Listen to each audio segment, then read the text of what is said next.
Praise the lord. April 26వ తేదీ 2025. ఈరోజు దేవుని వాగ్దానము. నీ శత్రువుల మీద నీకు జయమిచ్చి నీకు నెమ్మది కలుగచేసి ఉన్నాను. సమూయేలు రాసిన 2వ గ్రంథము 7వ అధ్యాయం 11వ వచనం.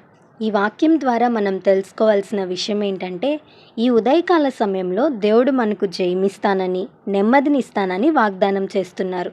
ప్రయాసపడి భారం మోస్తున్న సమస్త జనులారా, నా యొద్దకు రండి, నేను విశ్రాంతినిస్తానని దేవుని వాక్యంలో కూడా మనం చూస్తాం కదా. యూదా రాజులలో ఆసా అనే ఒక మంచి రాజున్నాడు. ఇతను సలోమాను యొక్క మనవడు. ఆసా రాజు మీదకు జెరహు అనే రాజు దండెత్తి వచ్చాడు.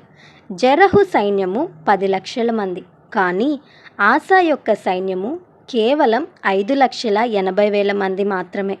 మనుషుల బలం మనం చూసుకున్నట్లయితే ఖచ్చితంగా జెరహు సైన్యమే గెలవాలి. కానీ ఆసా రాజు దేవుని సన్నిధిలో మోకరించాడు, ప్రార్థించాడు.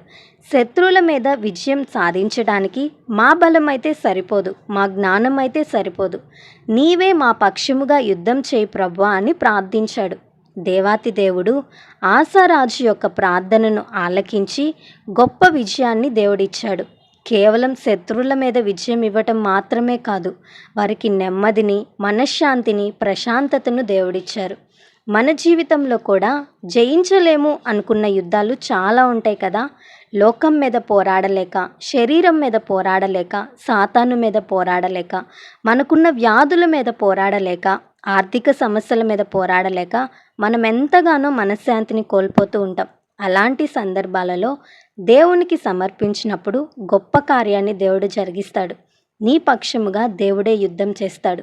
ఈ ఉదయకాల సమయంలో నీవు పోరాడలేని యుద్ధాలను, నీ జీవితంలో ఉన్న ప్రతి సమస్యను దేవుని చెంతకు తీసుకొనిరా. దేవుడే నీ పక్షముగా పోరాడి గొప్ప కార్యములు జరిగిస్తాడు. ఈ వాగ్దానం దేవుడు మనందరి జీవితంలో నెరవేర్చునుగాక. ఆమేన్. ఈ వీడియో మీకు దీవెనకరంగా, ఆశీర్వాదకరంగా అనిపించినట్లయితే లైక్ చేయండి, షేర్ చేయండి, కామెంట్ చేయండి, సబ్స్క్రైబ్ చేసుకోండి. మీ ప్రార్థన అవసరతలను మాకు కామెంట్ రూపంలో తెలపండి. మీ కొరకు తప్పక ప్రార్థిస్తాం. God bless you.